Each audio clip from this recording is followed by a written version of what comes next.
With Ivana, then, yeah, describe that, you know, she'd be there. How That often? was creepy. So at the time, Ivana had this, she was doing QVC, selling jewelry, right? Online. I mean, on TV. She was like a QVC queen.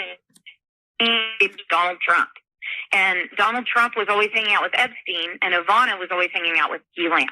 Right. And Ivana would say, we're going to go pick up Ivana, or Ivana's going to come. And we'd ride in the car with her.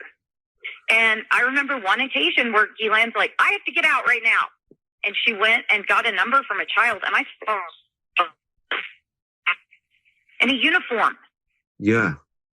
And everybody knew what they were doing. Everybody who surrounded them knew exactly what they were doing. And but how often? Did you go for rides often with her and Ivana? Or, yes. And would she pick up girls all the time? Yes. She didn't bring them in the car. She would get their phone numbers. Right. She would drive by schools. Right. So as they got out.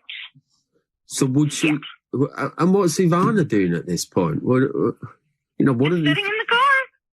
And I'll never forget, because they went one day, I was really weirded out by what had happened. I was really weirded out. So I'm sorry, my phone's beeping in. Just give it a second. But anyway, I've got to go in a second, but I just wanted to tell you, I was weirded out when they were driving around with this.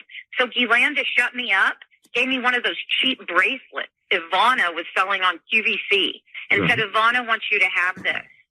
All right, so tell me about this Hennessy. I mean, this is a very interesting clip here. Yeah, that was actually one of the accused, person who accused Jeffrey Epstein, Maria Farmer, mentioning how the relationship with Trump kind of, showing more of it. And I know, Ed, you're actually going to be meeting with her, you were mentioning. Is that right?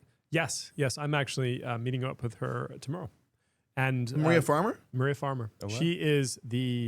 She's the most important victim. Now, all the victims, of course, they matter and their lives matter. And this is why Jeffrey Epstein being dead is not the worst thing in the world. And of course, Ghislaine Maxwell being behind bars is something that's important to maintain.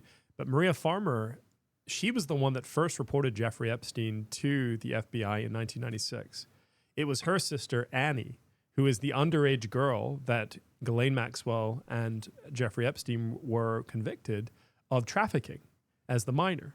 That family is very important. And so what she's talking about here, Maria saw it all. And look, so Maria has been pretty honest with me about the different aspects of this. One, she never saw President Trump having sex with any of the girls.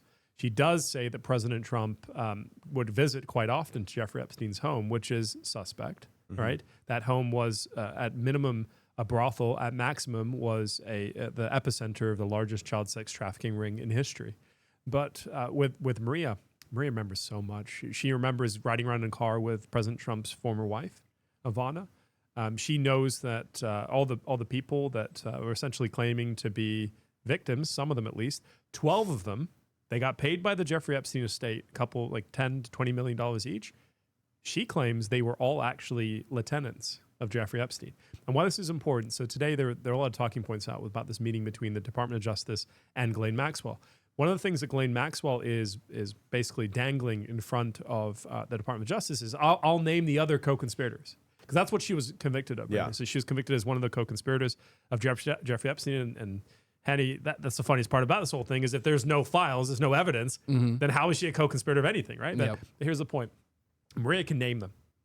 Maria can name every single one of those co-conspirators. We don't need to get it from Ghislaine Maxwell. There's a lot of things Maria hopefully is able to show me tomorrow.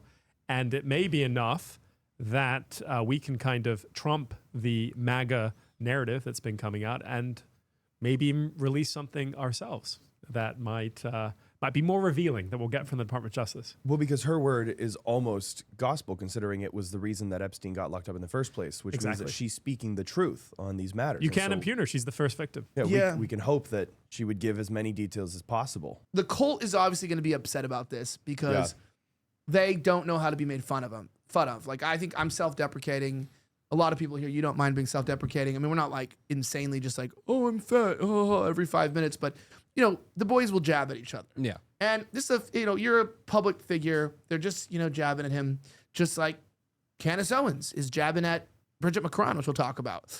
But realistically speaking, his supporters are really mad. And I hate to reiterate this point, but, you know, everything I've seen of Fuentes on CNN is like, dude, we have a chance to make it seem that, like, Republicans don't like Trump. But that's actually true. They're not really making it seem like it. Like, they don't have, like, genuinely, when you talk to people, they're very angry. Mm-hmm. And the only ones that are not angry, universally speaking, are the ones that have ulterior motives, right? And I repeat this, I respect Dinesh for speaking to me, but I do believe him and Charlie and those that ask you to drop have ulterior motives for political expediency, and I use that word all the time, but it's like, this is what I think they did in their head. In Dinesh's case, my son is a congressman in the Republican Party, my son-in-law. My daughter-in-law's future depends on his ability to maintain in the system.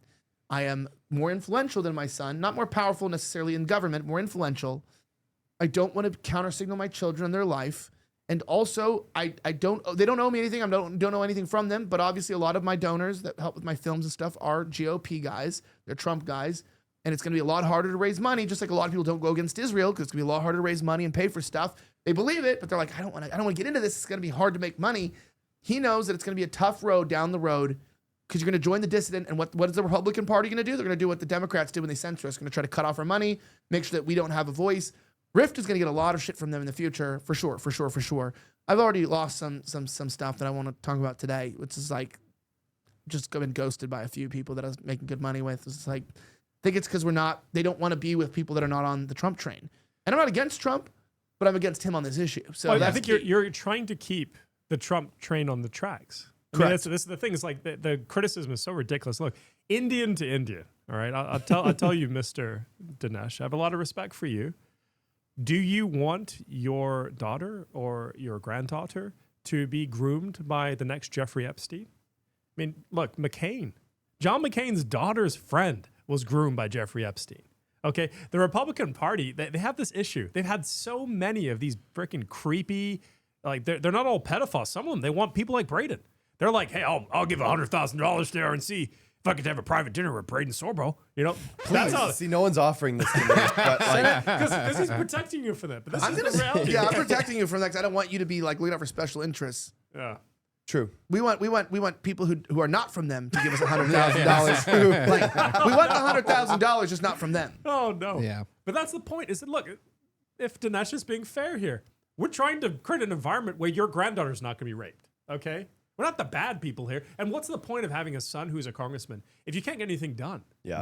All right. You're the top guy on the sinking ship.